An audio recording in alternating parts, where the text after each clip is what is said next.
Are you a lifelong fan of General Hospital?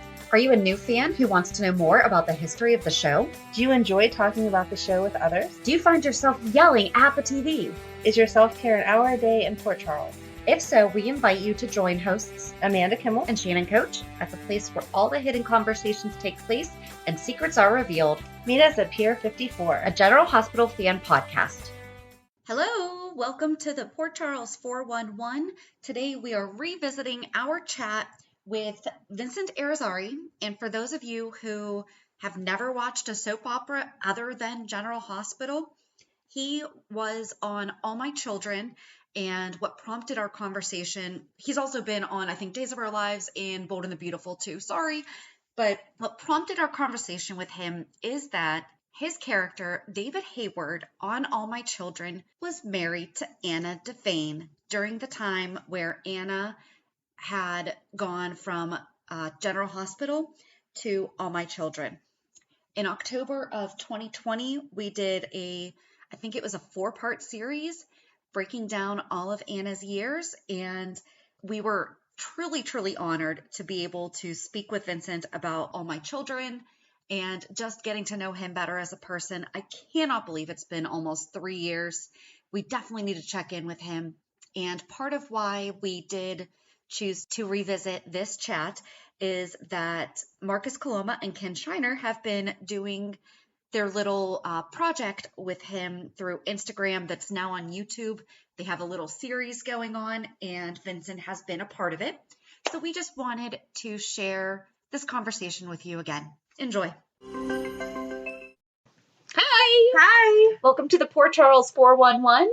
A little bit different today. We had the opportunity to speak with Vincent Irizarry. That was so much fun. And I know I say that every time we do an interview, but it was so much fun. He's so easy to listen to. He could have talked for another 6 hours and I would have just sat here and absorbed everything that he said. Yeah. And we talked about this when we talked about Anna on the show. Like, I did not watch All My Children, so I was nervous about talking to him because I'm like, I'm not going to have anything to talk to this man about. And then he mentioned... And then Amanda only said like 2 words. Because it was... So I know you're not supposed to mix the characters with the actors, but talking to him was exactly what I feel like talking to David would have been back then. And he's just beautiful. So I'll sit here and stare at him while he talks all day long. It was perfectly fine with me. He definitely talked more than we did. It was really good. But I mean, he was so just generous with his time, and the stories that he told were just amazing. So, and now he knows what your basement looks like. You have to go to the end to find out why we're talking about that. So we hope that you enjoy this conversation with Vincent Irizarry. Hi. Hi, can you hear me? Yep. I'm Shannon. Amanda, sorry. Shannon, Amanda. Hi, Shannon. Hi, Amanda. Well, it's good to see you both. You too. Thank you for joining us. Thank you. I'm gonna mute my phone, so if in case it rings, we're not gonna hear that. So anyway, well, how you doing? Happy Tuesday. How are you? Yeah. I'm well, thank you. I'm sort of trying to get this so that it looks like it's a good way to do it. Does it look all right? It looks perfectly fine. Yep. Now, I'm assuming you're doing this, but you're going to do it as a podcast. It's not going to be a visual, right? Right. Yep. Okay. So it doesn't matter. I could have stayed in my pajamas. Damn. Yep. Exactly. Just worked out a little while ago. I showered. It was like, what's the point? Yeah. Okay. So, well, anyway, so what's up? What do you want to talk about? Everything. Yeah. Well, first, how was your trip with your daughter? You said that you were going to New York to visit her. It was wonderful. It was really very special. My daughter, she lives in Brooklyn, Queens, by Bushwick and Ridgewood is right next to each other. But she's lived in Brooklyn basically for 10 years now. And I went there because it was actually a solemn occasion. My cousin, Lauren, she was 38, but she was Sienna, my daughter Sienna, they were like best friends for the last 10 years since she moved to Brooklyn. Lauren lived in Brooklyn and was the manager of a restaurant there, a bar and restaurant. And she passed away a few months ago. And she was very much loved by the people in that community because she was a manager at that bar for 8 years. And so many people knew her, and they all funded me a page. And there was a muralist that's a very well-known muralist there, and she painted 2 murals of her in Bushwick, and that were stunning, absolutely beautiful. One at the bar that's there, and another one on one of the streets in Bushwick that's huge, and it's just absolutely gorgeous. So they were just finished recently, so I went back to see my daughter and go see the murals, and it was very special. It was really special. So it was that kind of a whirlwind visit. I left on Tuesday, arrived Wednesday morning, saw my daughter Wednesday afternoon and evening, and then left Thursday. So it was that quick, but and it was very spontaneous that it happened at that time. So everything worked out to do it. So, but it was great to see her and wonderful to celebrate my cousin and in memory and tribute to her. So that was very special. Yeah. That sounds like a beautiful tribute. You know? Yeah, it's really special. If you go on my Instagram page, you can see the murals themselves. They're really spectacular. And the muralist actually is going to travel down to New Orleans because that was also Lauren's favorite city. And she's going to do another mural down there for her. And my daughter, Aria, who lives in New Orleans, she graduated from Loyola there, and she stayed there since she graduated. She's helping them to find a location for them to do the next one. So it could be great. That's awesome. Yeah. I think I did see them actually the other day, but I didn't notice what they were. You know, it's okay. You know, yeah, you're scrolling through Instagram and you're like, oh, that's pretty. You know. Yeah. So anyway, so that was my trip to New York, and I was happy I was able to do it. And it was great to see my daughter, Sienna. She's, it goes by so quickly. I've got 4 children, and she's my second oldest. My oldest is my son, Ash, and he has 2 daughters, my 2 granddaughters, over the last 2.5 years. It's been like that. So that's really special. And then my daughter, Aria lives in New Orleans, as I mentioned.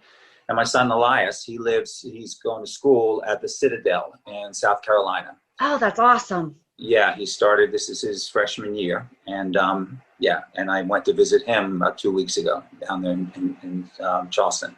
And we had a great time. It was good to see him. So, just been bouncing around and doing things and trying to get some things done here, Yeah. Was he involved in the junior ROTC or anything in high school? He was. He was born and raised in Montclair, New Jersey. And when he was about, 14, 15, he and his mother moved from there to South Carolina. And when he was there, he joined the junior ROTC. And it really did change his whole worldview and perspective. And it just changed his whole life. It was like a major turn for him there. Mm-hmm. And he loved it. He loved the junior ROTC. He loved the discipline of it. And when I tell you about my son Elias, he would be the last person I would have thought would have been in this type of a regimen where you're having physical training on a regular basis, getting up at 5 a.m, going out and do PT. And I'm just telling you, it's just shocking to me because he was the kid his whole life. He's like a computer whiz. Mm-hmm. And he would be in front of the computer all day if he could. We had to pull him off all the time. He was not the kind of kid, and we tried to get him. The most he ever did was Taekwondo for a couple of years, and he did well with it. But he was not the kind of kid to play soccer or football or baseball or anything. It just wasn't for him. So to see him become this type of kid where he's physically training on a regular basis, he looks like a totally different person than he did 3 years ago. And and he even became the sergeant major in his junior RTC. He was overseeing about 200 other kids in the junior RTC. Wow, so that's a huge program. Both of our kids, she has 2 kids in it, and my son's in it with her oldest daughter. Oh, really? Wow. Yeah. And where are you both located? We're in Pittsburgh, Pennsylvania. In Pittsburgh. Oh, wow. Okay. Yep. Pittsburgh was a huge Guiding Light fan base there. When I was doing Guiding Light back in the 80s, it was huge. Oh, yeah? In Pittsburgh. Oh, yeah. I couldn't go through the airport without it, a commotion happening all the time. It was like this character Lou Jack that I did back then. Every time I went to Pittsburgh, and the people were wonderful. I loved them. It was fantastic. And I did an appearance once at a ski resort that was outside of Pittsburgh, if I remember correctly. Springs? Probably Seven Springs. That sounds familiar. Springs. Or Nemacolin, but I would imagine Seven Springs Probably. more. I did an appearance there at one time. This is, like I said, back in the mid to late 80s, around that time. And it was great. And I've done in Pennsylvania, different places, like Erie, Pennsylvania. I did one there years ago. And with this huge mall that's Prussia, something Prussia. King of Prussia. King of Prussia. King of Yep. Prussia. Which is an odd name for a mall, but, It but that's is. the location, I guess. Is that the name of the town, King of It is. Prussia? Yeah. Still a strange name. But Pennsylvania has all the really names you could interesting pick, the cities. King of Prussia is the name you call your town. Right. All right, I'll go with that for whatever reason. But yeah. I love Pennsylvania. So that's wonderful. So your children are a part of that too. And how do they enjoy it? Love it. And actually, my son sounds very similar to yours. He draws nonstop.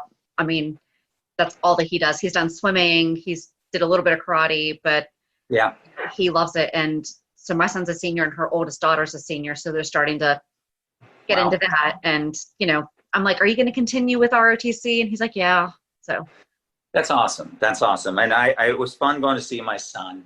I mean, it is a different time. It's not your usual freshman year with the whole thing of COVID, and there are more restrictions than they have in the past.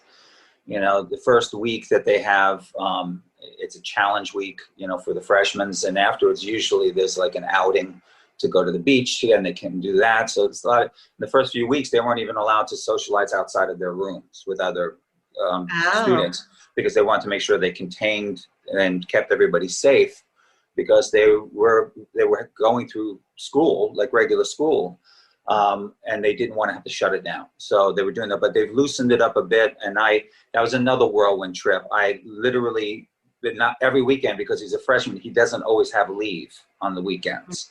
So I found out at 3:00 in the morning on Friday morning that he had leave, and I didn't sleep until I found out. And then he said he had leave. So I literally went to the airport and did standby at 6 a.m. to go see him without sleep, and flew through the night. And I got there, and it worked out well, because he had to be, it was mandatory. He had to go to some football game that the Citadel was playing that day, but he was going to be done around 3:30. I got to see him at 4:00. I landed at like 2:30, went to the hotel. So it all worked out. So I got to see him that Saturday night and all day Sunday, and I left on Monday. So I was able to see him. It was that kind of a whirlwind trip again. So yeah, and it's interesting because he has to wear his uniform outside of the school within a 10-mile radius. So anything we did in Charleston, he has to wear his uniform. He's not allowed to take it off. So, you know, we're walking all around and he's wearing his uniform, and we see others that are doing that too in the city. But he was very concerned because we went to a barbecue place, a well-known barbecue restaurant there that he wanted to try, but he was like really worried that it might splatter or something. So we had to make sure that he had the pulled pork instead, and then he could put as much as he wanted on each bite. So he had to like careful. So he wasn't like eating ribs and stuff like that, but it was fun. We had a great time. It was great.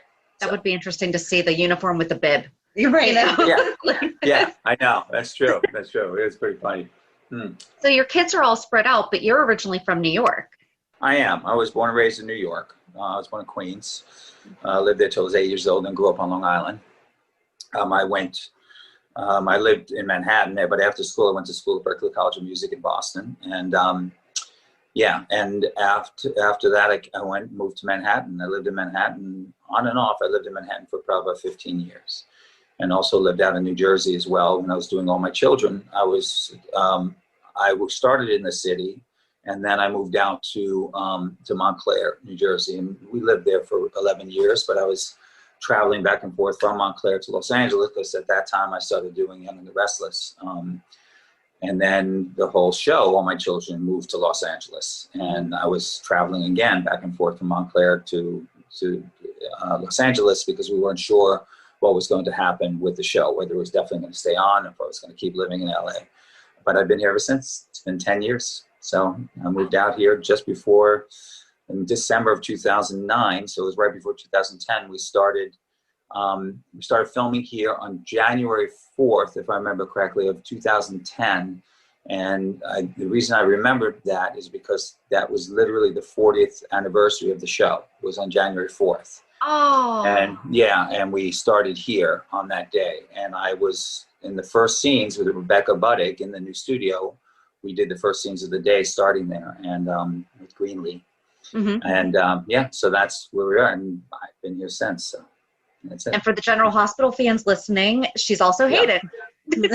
Oh, she's hated on General Hospital? She is-ish. She keeps coming and going. Oh, wow. But her character, I mean, what's the name of her character on there? Hayden Barnes. Hayden, okay. So Yep. it wasn't a rollover, a crossover from All My Children. No. Okay. Yeah, yeah, I don't know. I've been told that that ABC now has the full rights to all the characters from the two shows. That's what I've been told. I don't know if that's true.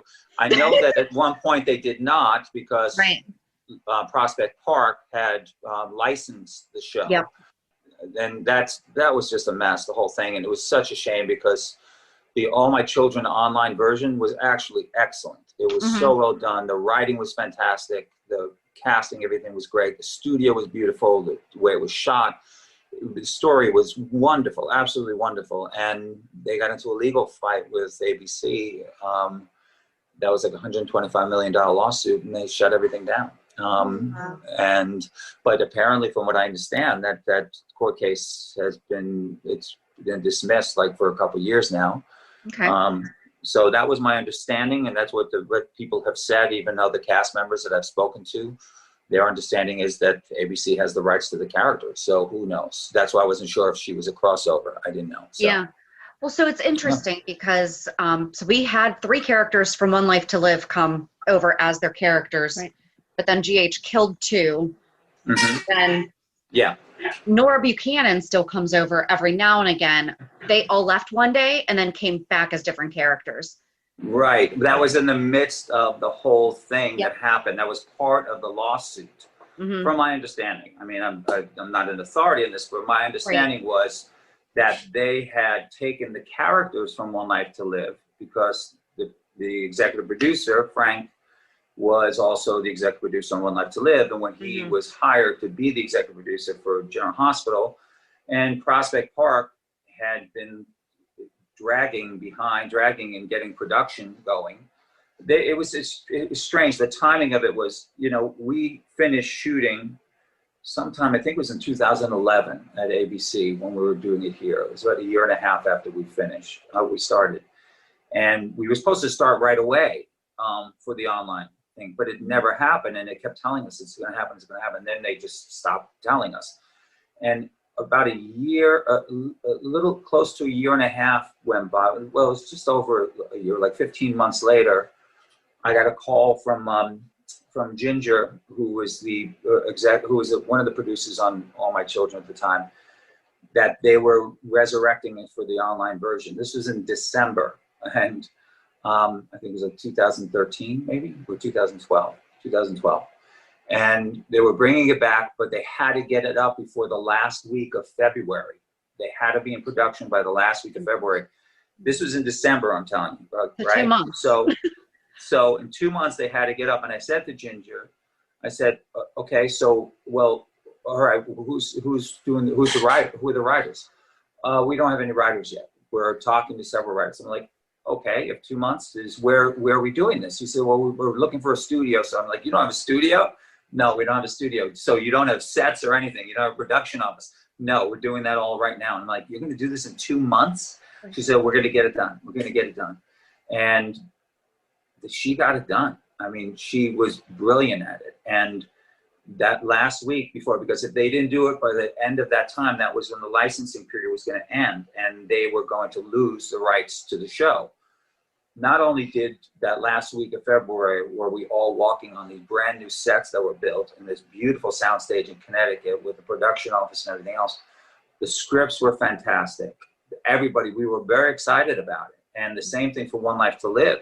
They did it both simultaneously. So it was crazy. I couldn't believe that we did it, but then they got into their lawsuit. And that's why, because of that duration of time between when we finished filming for ABC, it was almost a year and a half, basically. And during that time, Frank decided they weren't using the characters, so he took them over to General Hospital. But then that became part of the lawsuit, and Prospect Park was basically claiming that they were prohibiting their success by using the characters. That was one of the issues that I understood. So that's what Frank and the head writers at the time they decided in a wise way, okay, let the characters walk off for a couple of days and come back as different people. Totally. So many unresolved. It's like right out of soap dish, you know. You know, honestly, it is. It's like, it's crazy. I just think it's really funny. But that was very smart of them. They did that because then they couldn't complain about it. It's like, all right, you have the characters, but the actors didn't want to go do the online one because now they're working on the network show. And, you know, they have every right to make a decision about that. That's their right. So anyway, it's kind of funny. No, that is. So if the lawsuit's cleared, then David could come to General Hospital. I guess so, yeah. I mean, certainly it seems like if the character is under their rights, that they have a right to do it, then they could do it if they so desire. You know, it's their show. They could do what they want with it or not. You know, and there are so many fans that have been supportive of that as a possibility and been very outspoken and, you know, rallying and, you know, on social media and trying to get me on that show. And that's very sweet of them. That's great. I have no control over that. That's fantastic. And I'm touched by their loyalty, their support of me and my work and the character's relationship with Anna. That was very special, that relationship. And we certainly have our history, especially considering the fact that Leora, our daughter, passed away. I heard your podcast about it, so you did finally get it, why the name was Leora, one of you, because you didn't watch it as much. And I didn't. I never watched All My Children. Amanda did. Yeah, okay. So that was all brand new for me. Right, and I certainly understand why you would have been confused by the name Leora, because we were too. We were like, I get it. I know it's because we want to honor Leo, that was played by Josh Duhamel, by the way. Mm-hmm. We want to honor his character. My character, David, wants to honor Leo and remember him. But alas, we didn't have a boy, so we had a girl, so we named her Leora. And it's a weird name, but, you know, anyway. But that was different. And I also remember you saying something there, too, in the podcast about how it was a very intense storyline for a long time and very upsetting. And it touched people on a very personal level, especially people like you both spoke about this, that had a personal effect on you because of your life experiences. And I can assure you that both Finola and I, we even looked at each other one day. This was after it's like two and a half months, that storyline, man. And we both looked at each other and were like, this is exhausting. And we both wondered, is this even entertaining anymore? It's truly probably one of the most devastating stories to tell when you're dealing with the life of an infant. And the loss of an infant. I mean, if you want to bring any truth to it, of course, it's like you're beating the hell out of yourself for months. It went on for months, and we even said something, executive producer, I mean, how much longer are we going to be doing this? Because this is painful. And we would assume that there are many people in the audience who are feeling exactly the same way because we were questioning that. I mean, it's different in a movie because in a movie, it's a small little portion of a 2-hour film. And then it goes on and you see the growth from it or however the characters develop from that tragic experience. This is a long-running story, and it went on for months. So it was tough. It was really tough. Absolutely. So you definitely did it justice, though. I feel like the storyline completed itself whenever they ended and watched her walk out the door and shut the door. You could feel the two of you, get your piece with it. Well, thank you. And I mean, I got to tell you, Finola has always been brilliant, and she brings such beautiful nuance to her work on any story, and she absolutely did with that as well. We had a good long run together as the characters on that show, and oddly enough, we actually bookended the beginning of the relationship on the show and our last scenes on the show with 2 historic moments in New York City history. Our first date as a character of David and Anna that we were taping actually happened the morning of 9/11. Oh, wow. We went to work that day, both of us knowing that we had these great, flirtatious, fun scenes that we were going to be doing. We were the first scenes up that morning. I lived in New Jersey, as I mentioned, so the last thing that I would always see when you drive through the Helix going to Lincoln Tunnel, the Helix is a circular thing. The last thing you see is the World Trade Center. It's right in front of your eyes. That's what you would see at that time. And it was a perfectly clear, beautiful day. that day, and we were first scenes up, so we were there at the studio like 7:30 in the morning. And after we got dressed and we went in to get touched up for makeup, this is about 8:45 or so, 8:50, and we went into makeup, and while we were getting touched up, because we were going to go up on the set, just the two of us, and run our lines up there, we were running lines in my dressing room before that, and it was fun, flirtatious, and playful. We were really excited about the scenes. Go to get touched up, and somebody comes in the makeup room, and they say, turn on the TV. It looks like somebody crashed into the World Trade Center. So they turned on the TV and they turned on the news, actually. The TV was on in the makeup room, and at that first, I don't know if you remember, the first shots that people saw on the news was a long shot. It was from far away. So it looked like it was a part of the World Trade Center that was scorched. Okay, it was, you couldn't tell it was a jetliner. It looked like this plane had crashed. Yeah, they thought it was just like a personal plane because that's happened before. You know, that personal. Yeah. And I remember somebody saying, "Well, whoever did that must not have seen it." And I said, "It's like 110-mile visibility out there today. Whoever did that did it on purpose." I thought it was like a private plane. The person committed suicide. That's what we were thinking. Right. So we go upstairs, and we're on our set running the lines together, and the director came on the set. He started working with us too, and all the crew was watching the monitors on the floor, and that's when we saw the close-up of the second jetliner crash into the towers. Everybody, people literally were shocked. The person was screaming like, "Oh my gosh!" Every freak. We stopped. We were watching, and they were showing a replay what happened. It was like, "Oh my gosh, there was a jetliner crash into the World Trade Center." And because we're ABC, the producers that were on the set had their headsets set. They were able to communicate with the newsroom, and they were finding out that there were other planes that were missing. Oh, wow. And then we realized we were under attack.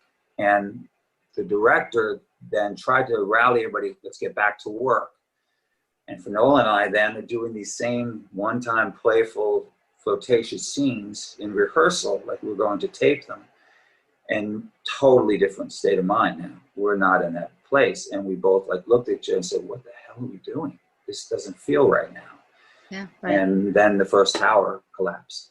And then there was hysteria.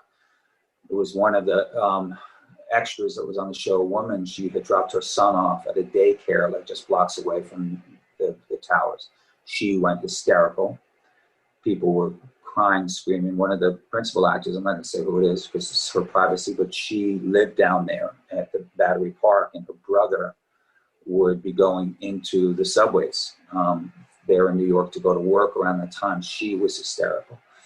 So we stopped everything. Producers came up on the floor, all the crew, we were called together to hold hands. And Nadine Aronson, who was one of our producers at the time, she said a prayer with all of us on the soundstage. And they announced that they were stopping production for the day because some of the crew was going to be taken by the news division. That was my first day working with Finola as the characters coming together, okay, in the set, in the story. Our last day of work together was when we were just about to do our scenes, and we had the major blackout in New York City. That was a blackout that was all of the Northeast coast, all the way up to Canada. And right before we were about to do our scenes, everything blacked out. The whole studio went dark. And at first, it was concerning because there were some people that were very emotional because they thought there was another attack. Some people thought that it was another one. Some of us were just waiting to get more information. But it was crazy. That was our last day working together, and our first day, the characters working together as a couple coming together. That was bookended the storyline with me and Finola. It's crazy. Yeah. So. It's tough.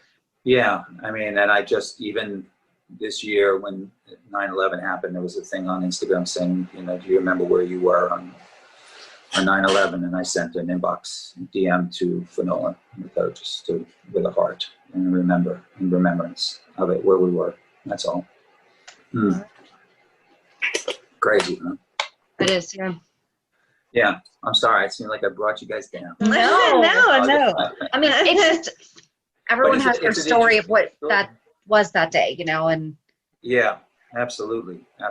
And it's one of those moments, obviously, that all of us will always remember where we were and what was happening at that time. But that significantly had to do with my working with Finola and the characters coming together and ending, which is interesting. So, and I also heard, I remember on your podcast that you both were surprised by certain people that you were seeing on the show, like Michael B. Jordan. That was me. Yeah, well, Michael B. was on the show, and an interesting story about that was that it was actually Chadwick Boseman was cast in that role before. Oh. Chadwick, and it was interesting because I didn't even realize that it was him because it was so many years ago. This was like 2002 maybe, or 2004, around that time. When, like, Chadwick was cast as Reggie, that Michael B. Jordan played. He was only on the show for like a week or two, and they let him go. And I was shocked by that, and so was Finola, because we both thought he was a fantastic actor. He was amazing in the scenes that we did together. And I didn't know the story. I just figured they wanted somebody younger because Michael B. Jordan came in, he was 16. He was 10 years younger. And if you look at their ages, they're 10 years apart. So he was 10 years younger. So I think the story was basically that they wanted somebody younger to play the role. And Michael B. was fantastic as well. They both are wonderful, brilliant actors, both of them. But it was interesting because after his passing, that video was sent around online, social media, of Chadwick speaking a commencement speech at a college. And he brought up how he was let go from that show. And it apparently, from what he said, is that he had a meeting after he started working on the show with the head writers. And it wasn't unsolicited, his perception of it. They were actually invited him to share what his thoughts were about the character. And he said that he was concerned because he felt like they were writing his character in a stereotypical manner. And which is really strange. It is on video. You could hear him say this in the speech. Next thing he knew, he was being called from his agents that they had let him go. They thought that he was going to be difficult.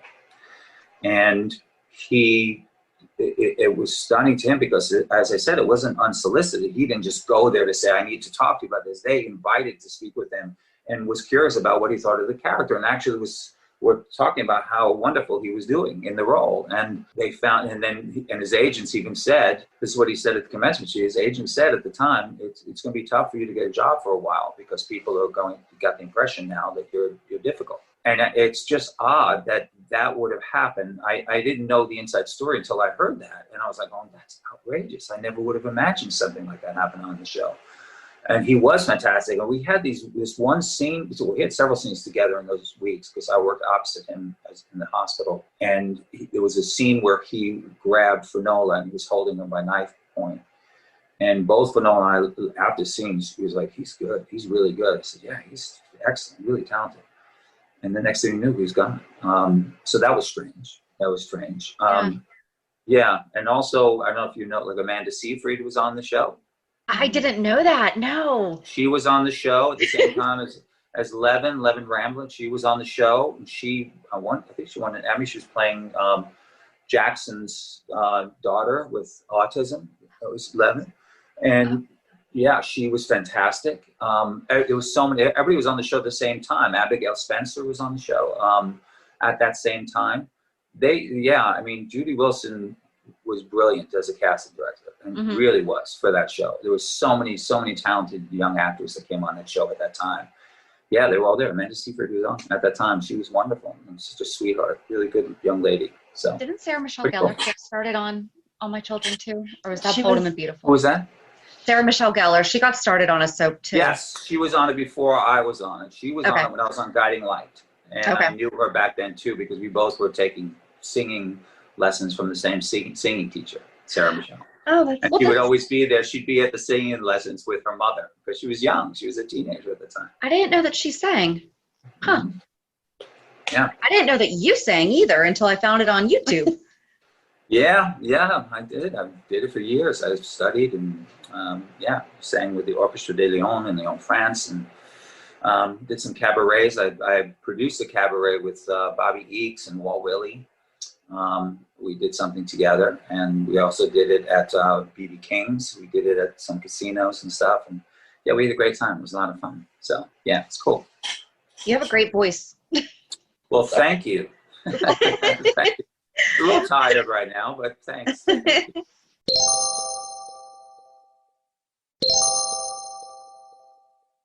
If it was up to you, would you reboot All My Children or would you go to General Hospital? That's an interesting question. I think for the fans, for the audience, I think it would be great if they were able to reboot All My Children. I think they would especially appreciate that. And I think, and one of the major reasons is, well, at the very least, there was never any closure during that story. And I mean, remember, we did it for 40 years, and we were supposed to finish the show for ABC. But then Prospect Park came, and they said they wanted to continue the show online for iTunes and Hulu. We had an ending, okay? The head writer at the time had a final script for the show, and they trashed it when Prospect Park came. They decided that Lorraine Broderick was the head writer. They decided that they needed her to write beyond that, obviously, to continue the story. And that's what she did. And that's when we went online to do it. And then when online, we were shooting in May, and that's when we were told that we were going to go on hiatus for 5 weeks because they were going to catch up on some writing. They had to write more scripts and everything. Fine. But that's when everything was actually erupting with ABC and the lawsuit was developing. And we were being told then, like, after 5 weeks, like every 2 weeks, every 3 weeks, we're coming back in like 3 weeks. We're coming back in 3 weeks. So trust me, it's coming back. This went all the way till November from May. And then we got the call that it was not coming back in November. So we had no closure. There was no storyline, no finality to the story that people have been watching for 40 plus years. So that was upsetting. So I think the audience would love a continuation, and then if it ever goes off the air, that they have a true ending to the story. Right. So that they can close that photo album for good and give it a kiss by Agnes Nixon. That's all, you know. I think that would be great. But in the absence of that, I would love to go back go back to work and continue to develop the character of David Hayward. I love that character. He was a fantastic character. And I'd love to see, you know, how, if they did do it, how they would write it, and hopefully how to show the growth of the character as well, and the maturity in the absence of all these years, and that the audience hasn't seen him, see what kind of a person he's developed into. That would be cool. So anyway, you never know. So. I have it written in my head. I was going to say, we need a choreographer. Oh, you do? Well, okay, so I never watched All My Children, so all I know is from what I was able to watch on YouTube. But at one point, David Hayward was doing something with memories. Like, he kept talking about something with memories. Something with memories.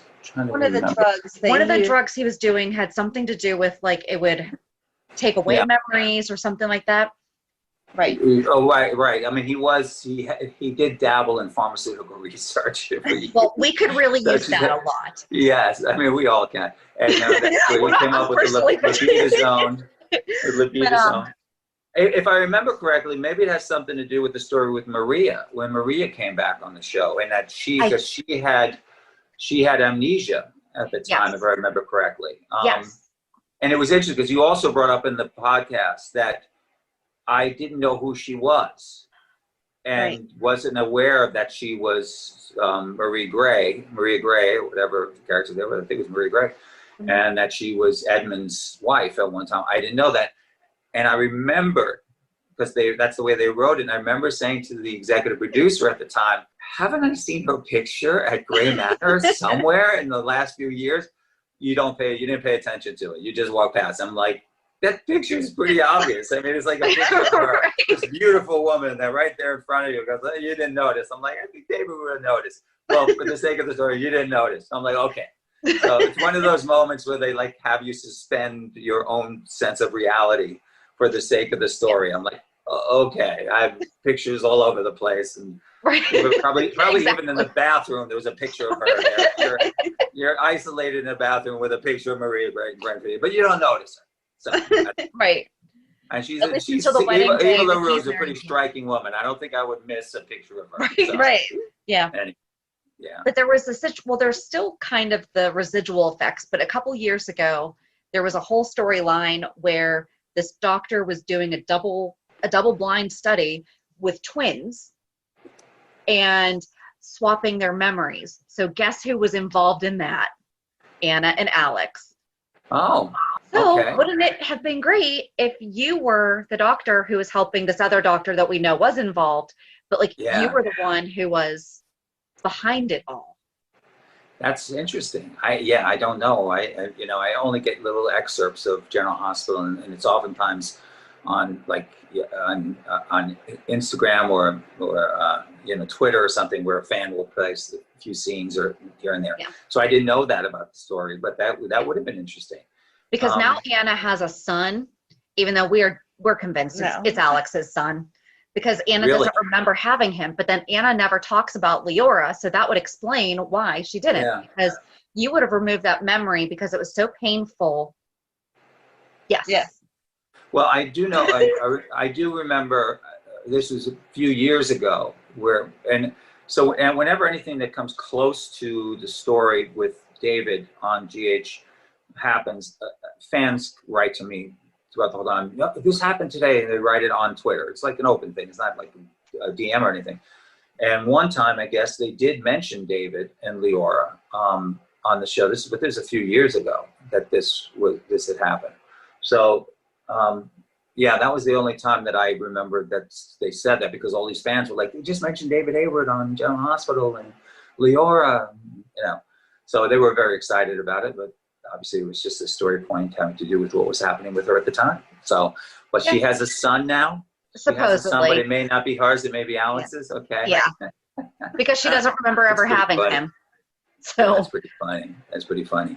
That was interesting with the stories on there. And, I remember the story with me and Erica, with Susan Lucci, where her face got ripped off in a car accident in a blizzard that we had together. That I was driving her and we were fighting. It was a blizzard, and we didn't see the truck that was stopped in the middle of the road because of the blizzard. And it was beautifully shot. Connell O'Brien did a fantastic job shooting it, and they shot it in a film look where you remove like a frame from every few seconds, so it gives a sense of it looks like a film, and it was beautifully shot.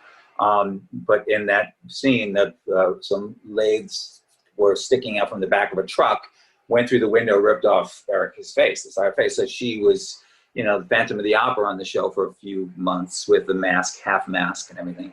And I brought her to Brazil to have her face restored.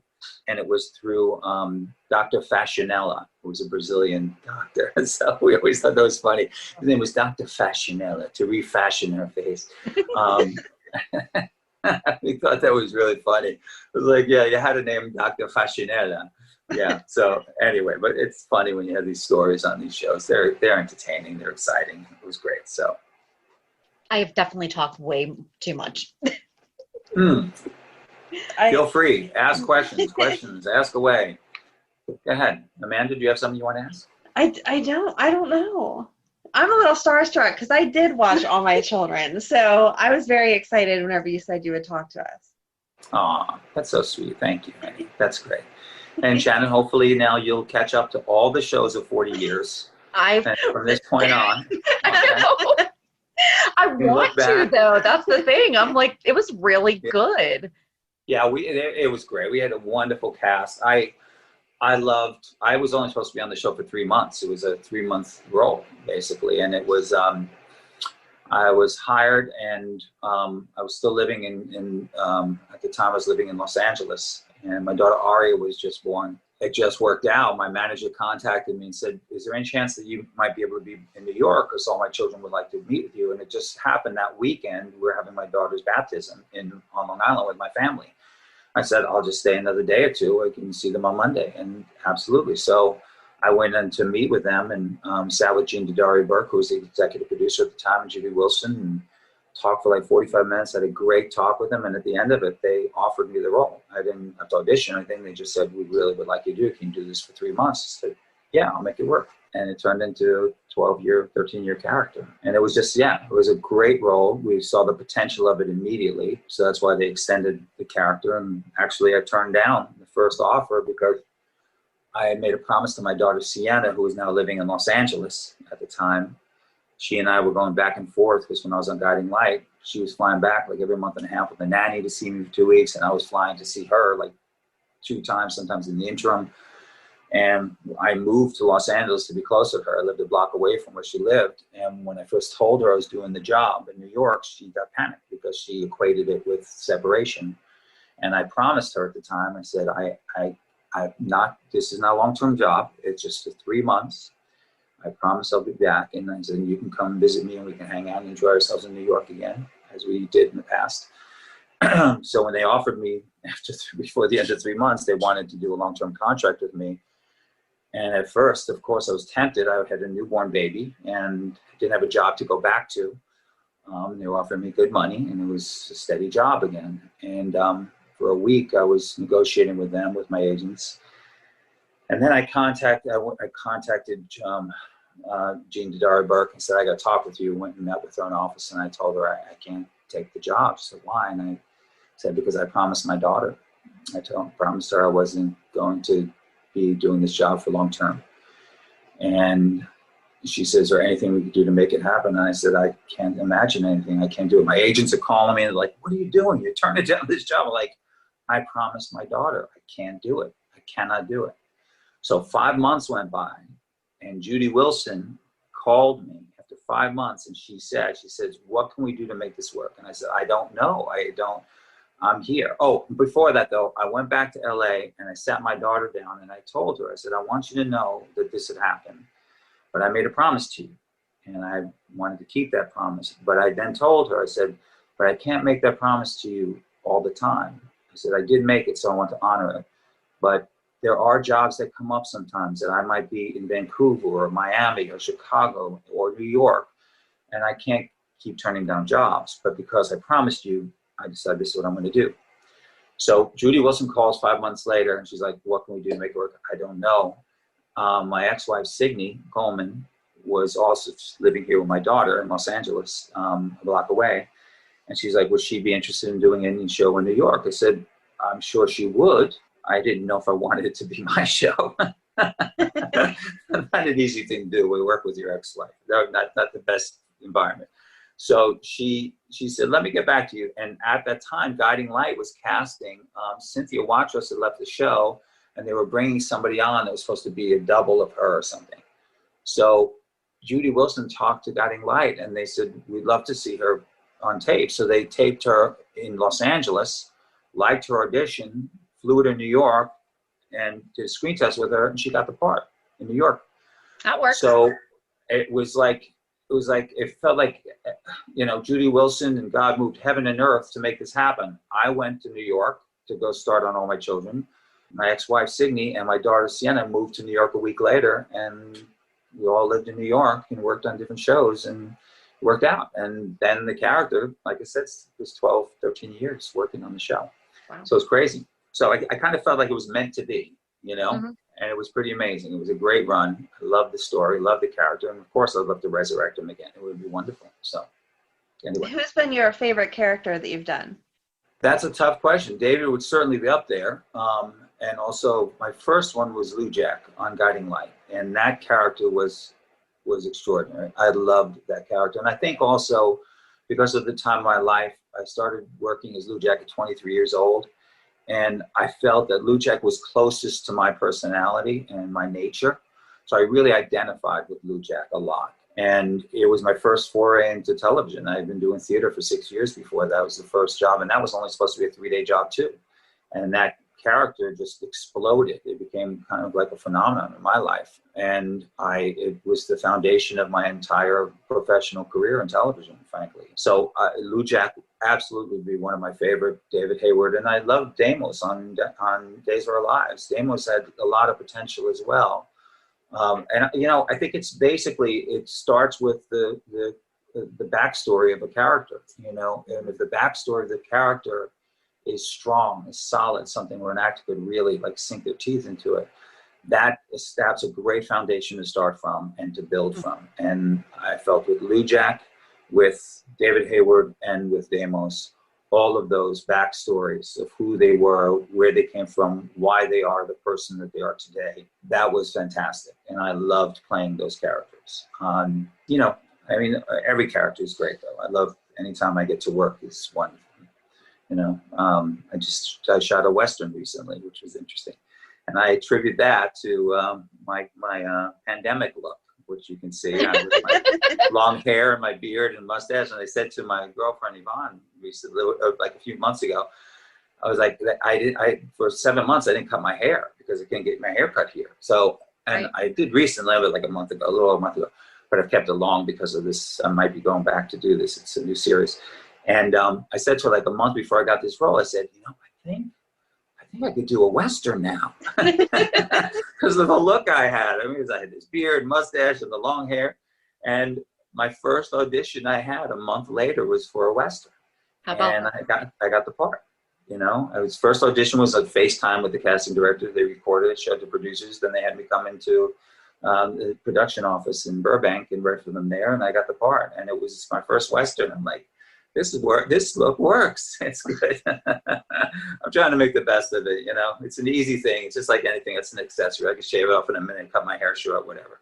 But that's, that's the fun part about being an actor. So I think there's a lot of grace with stuff like that right now too. Cause after like the cast of GH came back, so many of them had longer hair and they didn't care about continuity at all. No, it was just like, yeah, at least a handful of characters were just like, their hair's longer, different colors, everything. They just moved on. That's interesting. That's interesting. So one day it was one way, and then literally the next episode was a totally different way. Well, it was in May, because in May was the last new episode we had until August. Right. So we did have 3 months. It was just, yes, if you were to watch it 2 in a row, it would go from like one of the characters would have short hair to pretty long. Right. So funny. That's so funny.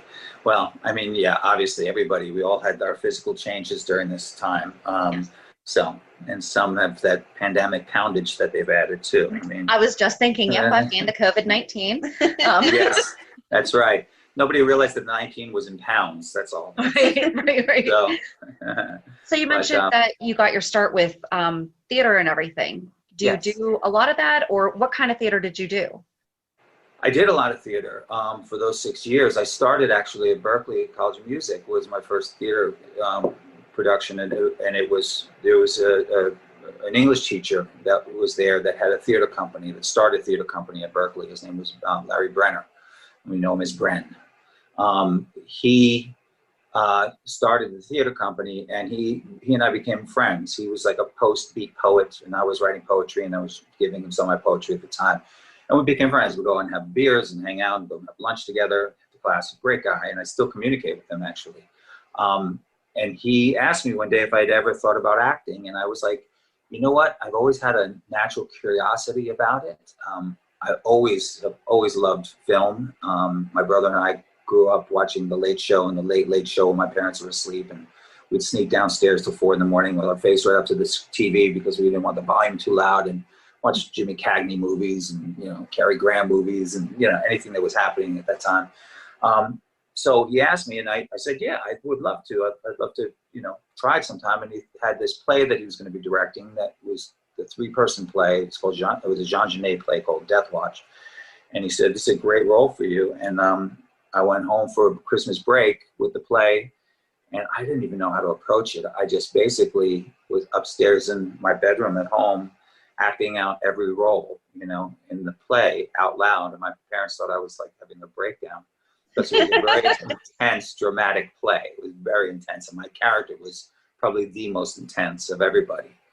I went back and auditioned for it, and I got the part. And I just fell in love with the process of acting, of breathing life into the words of the character that was written. And I was rehearsing myself doing the same exact thing on the rooftop in Boston on the corner of Boylston and Mass Ave. There was a bank there. And from the dormitories, you can climb out a window and go onto the roof of the bank. And I was acting out every day by myself, rehearsing, doing the exact same thing, acting out the whole play, and up there out loud for all of the city. And there were people in apartments across the street that could see me. I must look like a mad person up there. But I fell in love with it. And I think the reason why more than anything was that at that time, studying piano, I was oftentimes in a piano room, practice room, the size of the piano and myself, and for like 4 hours, 5 hours, sometimes 6 hours. And I started becoming very introverted and very kind of cut off socially. And I was becoming more and more so. And with acting, it was like, for me, it was kind of an epiphany for me. And it was cathartic that I found that I can open up myself emotionally, like completely open myself emotionally in front of a group of people for the first time like that, on that level, especially with this character. This character was intense, as a major breakdown, and murders somebody on stage and the whole thing. It's crazy. And I fell in love with the process. I just loved it. And it just sort of like opened me up. I started then auditioning for other plays around Boston and getting them. Did other plays with my teacher also throughout the times I was at school. And I started just working a lot as an actor. And then I decided that I was going to pursue that more, and went to New York. And my first audition in New York was an eye-opener, because in Boston, if I went in for an audition, I always felt like I can get it, because I go and maybe there'd be like 7 people up for the same role.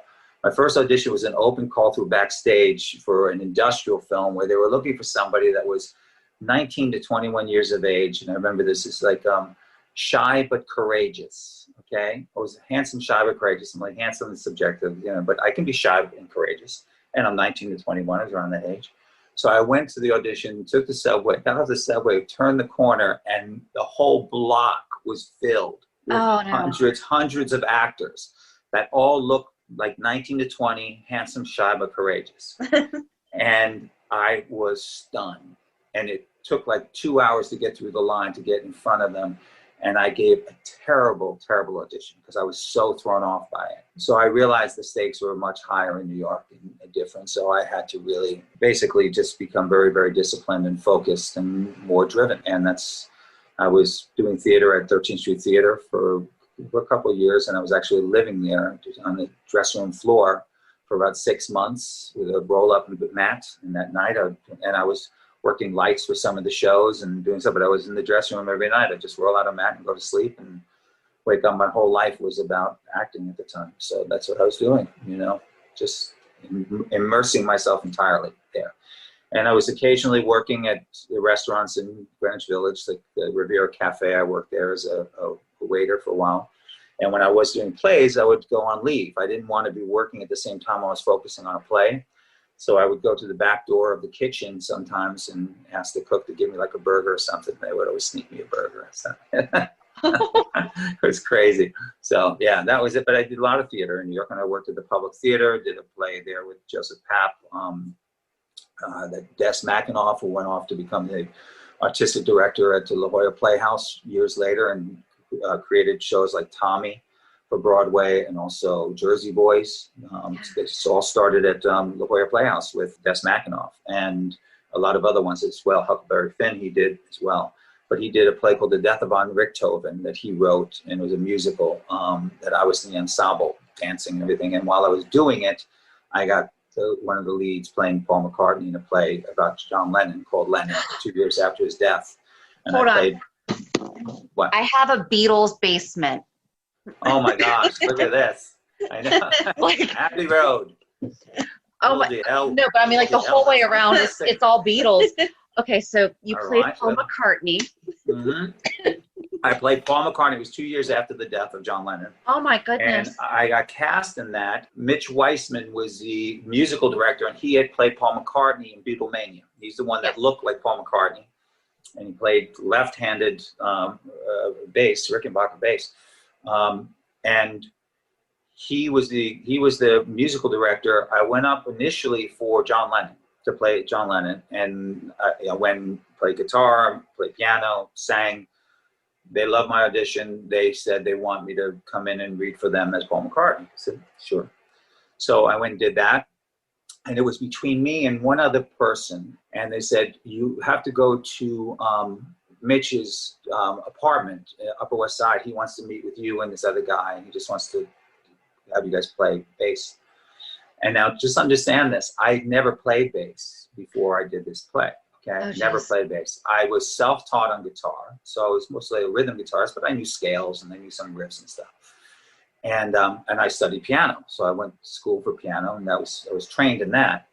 But when I went there, I went in and I was hanging out in a living room that he had, listening to the other actor that had gone there before me and listening to him play bass, and he was playing great. Okay. And he comes walking out, but he's got blonde hair, and he's like, and I'm going, all right, well, his look isn't good, but he plays bass, you know? So I go into the room and I sit down actually on his bed, sitting on his bed with the bass, and we're just talking, having a conversation. And all I'm doing is playing like scales while we're talking, just hanging out and just playing on the bass and doing things up and down there for about 10 minutes, not one song, and just played riffs and stuff that I knew on my guitar. And after 10 minutes, he just looks at me and goes, I'm putting my vote in for you. You got great mobility in the bass. You got it. I'm like, oh, wow, that's great. How many songs are in this? And he says, oh, it's about 40, around 40 songs. I'm like, 40, and everything's live. Everything's live. We're not doing any recordings of anything. So everything's live. And go, oh, 40 songs. I literally walked out of that audition, went downstairs, and I stood there on the steps of his brownstone where his apartment was on the Upper West Side. I looked up to the heavens and I was like, if I pull this off, it's going to be an effing miracle.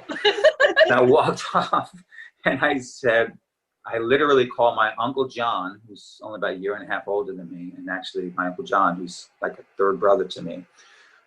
He's the father of Lauren, who I told you about earlier, that passed away a few months ago. I called him because he was first a bass player for many years. Then he went to guitar, and he's still, to this day, he still performs. He's a great guitarist and bass player, musician.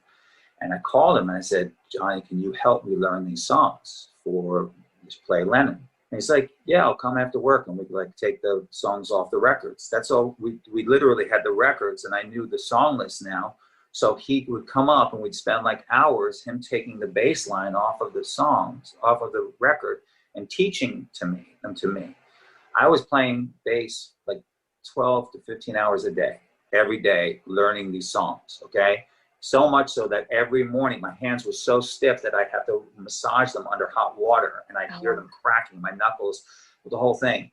In 2 weeks, I learned every one of those 40 songs because we started rehearsal. So the first rehearsal I went in, I knew every song by heart. We get to the end of we're going into previews for the first day. And in the interim, by the way, George Martin, who I'm sure you know who George Martin is. Yes. His son, Greg Martin, was playing Ringo in the play. So George Martin came to one of our rehearsals and hung out with us and was showing us how to get certain sounds out of our instruments. How did you even function? I mean, I was like blown away. I mean, I grew up, please understand something. I'm old enough that I was living in Queens when the Beatles came to play at Shea Stadium, when they came to play at the Ed Sullivan Show. I remember when they landed at JFK in the winter, and my mother, we were at Macy's, and my mother bought me a record tape. She bought me Meet the Beatles. I was like 5 years old at the time. Yeah. Bought me Meet the Beatles, and it only lasted for a week because while she was cleaning the house one day, she put the album with the cover on a radiator, and I came home and the thing was melted. I was like, my Beatles album. But anyway, so I grew up with the Beatles. They were like, I remember buying the single, Hello, Goodbye, and others as well growing up, and I just like a Beatles fanatic. So George Martin shows up to the rehearsal, and I'm like in awe of the guy, and he's showing us these sounds, and he's so elegant, and he's like, dressed just beautifully.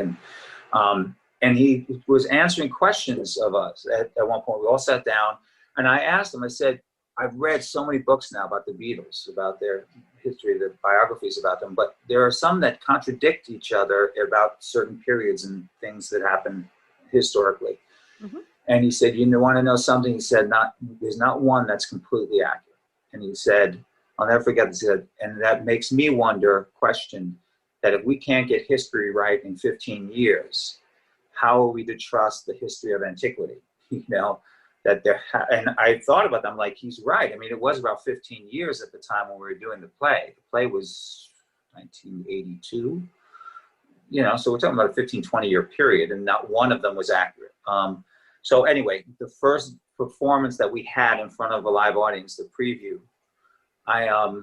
I was like, I couldn't believe I'm about to do this play, and I never played bass before. And I pulled Mitch Weissman aside and I said, I want to tell you a story. I told him when I came to your house, I had never played bass before.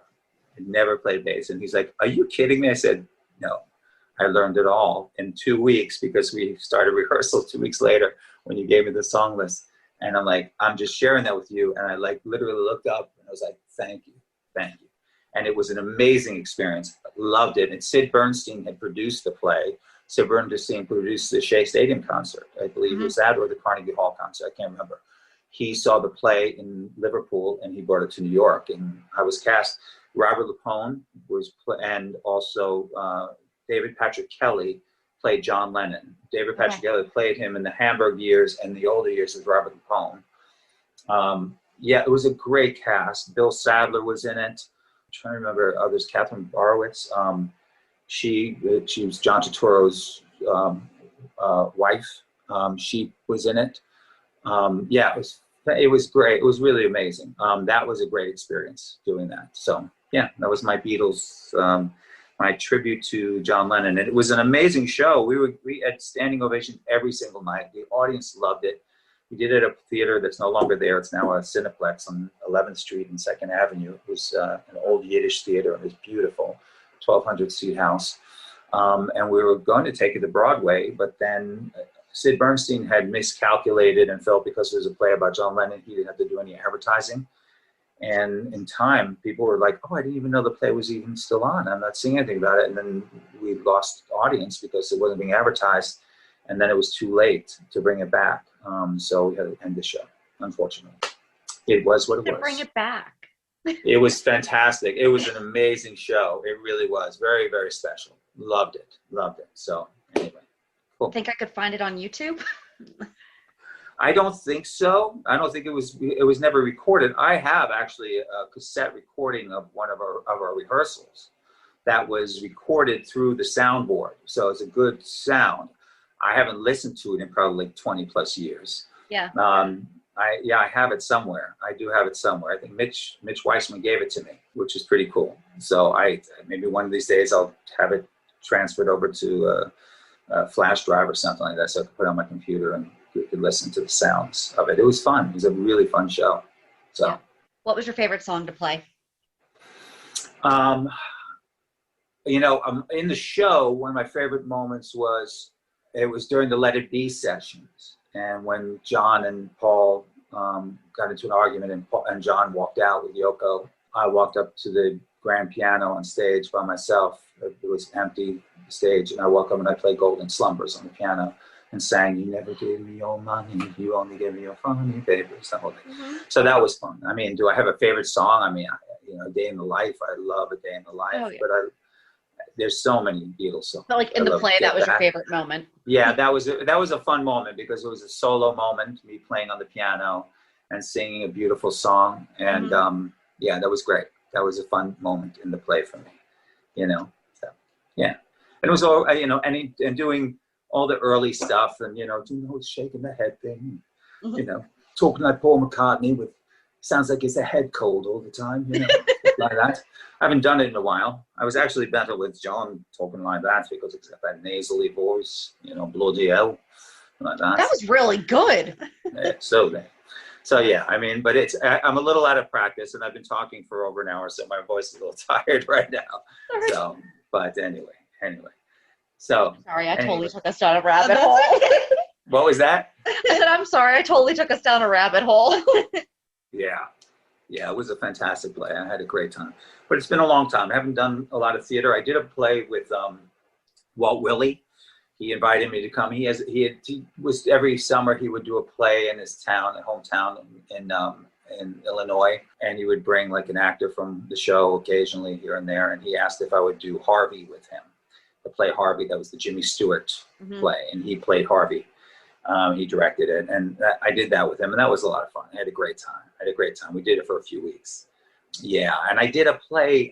Sherilyn Walter, who used to be on General Hospital many years ago. She lives in Hawaii now, and she asked me years ago if I would come to Hawaii and do an adaptation of a Mark Twain. It was like 2 short stories he did about the diaries of Adam and the diaries of Eve, Adam and Eve. And she had combined the two, or a writer had combined the two as an adaptation of the diary of Adam and Eve. And it was a 2-person play. And she asked if I would come to Hawaii, to Oahu, and perform that for 2 weeks. And I'm like, yeah, sure. Hawaii? You had me at Hawaii. Yeah, absolutely. So I went there and did that with her, and that went great as well. It was just, and we did at different locations around Oahu for the 2 weeks that we did it. We went and rehearsed a week and then put it together. So I love stuff like that. I love being able to go and do some live performance, and I have a great time doing that. That's a lot of fun because it's immediate. You're there with the audience and you're going through it exactly at the same time as them, and the reaction is exactly in the same time. It's different from when I first started working in television after doing 6 years of theater. You're working in your own little black hole there, and you don't know how it's playing until the audience sees it weeks later, sometimes months later. Days of Our Lives was 6 months later. So you just don't know how things are playing. It's different, and you get the immediacy when you do the personal appearances, and you get to meet people in face to face and hear what their favorite stories are and what's going on. But it's very different from theater. Theater, it's happening right then. You know it. It's funny. I'm going to end this with one fun story that Eileen Hurley. Do you know Eileen Hurley was on the show? Played Myrtle. Mm-hmm. She played Myrtle on the show. And, we were very fortunate to have someone like Eileen, who was a grande dame of theater. Speaking of theater, she worked with, Laurence Olivier, with Richard Burton, with Peter O'Toole. She really was a grande dame. She did Hamlet in the 40s with Laurence Olivier. She was directed by Gielgud. She played Hamlet's mother in the 40s when she was in her 20s. And then she played Hamlet's mother again with Richard Burton on stage in the 60s. Oh, that was the one that was directed by Gielgud. And so she's an amazing woman. And she shared this. I love old stories of theater. And she told me this story one day while we were sitting on set. I was asking about her theater life, and I asked her about any fun stories. She said, I was doing a play on Broadway with Peter O'Toole and Richard Harris. And now everybody knows that Peter O'Toole and Richard Harris were known for their drinking escapades, They would drink like crazy, all right? And she said that one day we did a matinee performance, and in between the matinee and the evening performance, the 2 of them went out and got very drunk. So they go on stage for the evening performance, and she's on stage with Peter O'Toole, and he's kind of stumbling his lines a little bit. He's waving a little bit, and he walks down to the proscenium, the front of the stage, and he trips. He falls face first towards the audience, and he looks up at this woman who's sitting in the front row, and he's like, "Hello, madam," and she's looks at him, and she probably could smell it. She says loudly, she goes, "Oh my God, he's drunk." And he says, "Madam, if you think I'm drunk, wait till you see Richard." I was like, what a great story. I love stories like that, Then we had Ruth Warwick on the show, who was the last living member of the Mercury Theater, who did Citizen Kane with everybody there. And we had some amazing people on that show. It was pretty extraordinary working with people like David Canary every day, who was a master and just a wonderful salt of the earth type of person. Yeah, so many wonderful people, and Susan certainly, James Mitchell also, so many people were just fantastic people to work on that show with, and I'm grateful for the time that I had the opportunity to do it, especially since it was only supposed to be for 3 months. So right. Exactly. So anyway. All right, guys, I think that's good, right? You good? Yes, thank you so much for your time. This was great. Don't forget what you like. Watch it. You'll put it on as a podcast. It's 15 minutes. It's he spoke too long. No, it'll be longer. Don't worry. It's funny. Is there anything? So you mentioned the Western. Is that ready to be announced? Do you have a name or a release date? I did announce it once, and I was told that they asked me not to say it yet because they're not advertising it. They're still filming. It's a series, and it's going to be out sometime in the beginning of the year. Okay. But it was a great experience, and it's the characters are real people from the Wild West. It's about them. And my character was great. I had a great time doing it. And it's very topical. It's a very interesting story. The story So maybe when it happens, I'll be happy to come back and talk with you guys about it. And we'll keep our eyes open for it. But thank you so much for your time. Really appreciate it. Yeah, thank you, ladies. I appreciate it. Thank you, Shannon. Thank you, Amanda. It was a blessing. I appreciate it so much. Likewise. Thank you. Thank you. Bye. Bye. Okay, I love him. Now you're going to go back to All My Children, and I can't get He said I have to work up 41 years. I have to catch up. He did. I tried watching him in the other soaps, and I know he listed his other characters that he loves, but I just loved the All My Children David character. You have to see him when he was dating Erica Kane. Like, he hung out with all those girls. Like, there was quite an age span there that he was being friendly with. So, we should have talked about it when we were talking about Rebecca Budig, because he was with her on All My Children. Mm-hmm. So if she came back to GH and he came over to GH, but she came back as Hayden, it'd be like that whole Silas Clay thing again with the, you look really familiar. But I can't place it. Yeah. I don't think you're a vampire. Think about this. Okay. Think about this. It's couple swapping. Yeah. Because David and Anna, Finn and Anna, Finn and Hayden, Finn and there you go. Yep. So it's and then, I mean, it was David and Greenlee, but still, they've all kissed each other. Right. Well, you know what I'm saying. I do. They would work it out. We would be okay with that. I really think he should come to GH now. I do. Your storyline makes sense. Yeah, it does. Your storyline makes sense. And he would have removed that memory because it was so painful for Anna to remember. Yeah. And that's why we don't talk about Leora. Yeah.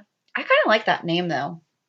No, it's a little too different. It's different enough that it's not weird, though. It's the same thing as like Liera. Yeah.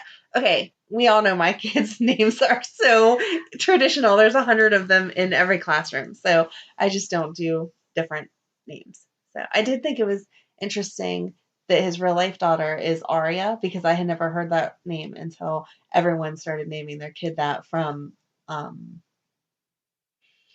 what's the TV show that everybody loves with the dragons?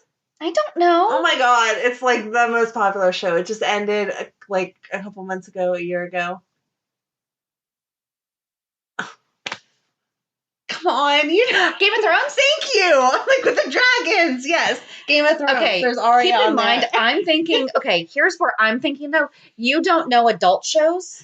Oh no, so no, I'm thinking you're talking about a cartoon show with Madeline, who's 7, and I'm like, my baby is 17. It's been quite some time since I've had to know a cartoon. No, if it was a cartoon name, I would have known it like that. That's why I was like, I don't know, Amanda. Yeah. Like, what is it? There you go. Game of Thrones. There's Aria. Never watched it. Oh, is there? So, yes. Okay. And that's why the kids, Madeline's age, are named Aria, is because of that show. Or like, a little younger than her. Interesting. Yeah. So. Well, she is not that age. No, she's not that age. I did love that as much as he loved talking about his characters, that his face lit up the most when he was talking about his kids. Oh, yeah. So he's such cute. a proud dad. So cute. Yep. Which is also funny because they talked in All My Children about whenever Anna was pregnant, him being excited that was going to be his kid. And in one of his other roles that I watched, they were revealing that so-and-so said it wasn't his kid, but it was. And he was like, oh, I'm so excited. And I was like, wow, you're really happy to have these babies everywhere. So maybe he was I don't want to ask him. We should have or whatever. But I wonder if he had found out that he was going to become a father, because matching this timeline. The way that he was talking about their ages could have matched up. Could have. Oh my gosh, that would have made it even so much harder to be going through the All My Children storyline then if you were. So I'm going to hope that it was after. Yeah. Like a year. Yeah. So he could have just channeled. I remember how excited I was to find out I was a dad. Well, he said that the one was a newborn when they were offering him to extend his contract. Right. Yeah. So that would have been like a couple years later before the storyline with Anna. Yes. So he should have been okay. I did look up originally how old his kids were. No, I don't know it. But that's anyway, okay. No, that was just a wonderful interview. He's so nice. It was fantastic. And if obviously you're a General Hospital fan if you're listening to this podcast, since it's a General Hospital fan podcast. That was also our first non-GH interview. It went really well, too. It did. I mean, we kind of veered off with Anna on All My Children, but I love being able to talk to him about it. Yes. So let's bring him. Okay. I will say it as a diehard Finn fan. Wow, that's big. I would entertain seeing that happen. Wow. I know that's very hard Them for you. fighting. Right. You know, and right. seeing They have to win her heart. I would really be I've never been a fan of the Finn versus Robert thing because for me it doesn't feel that way. No, because we've said this David before. and Robert's Finn, done. Yeah. Heck yeah. All right. Wow. That's a big step for you, Shannon. It is. I'm impressed. Good job. Especially if Hayden came back and then David's like, hey, she's cute. No. Okay. No, he needs to be with Anna. They did have really good chemistry. They did. It was very good. Yeah. All for it. Yes. So join us on Monday as we talk about this week's episodes. And have a good weekend. And we'll meet you at the pier. Bye. Bye.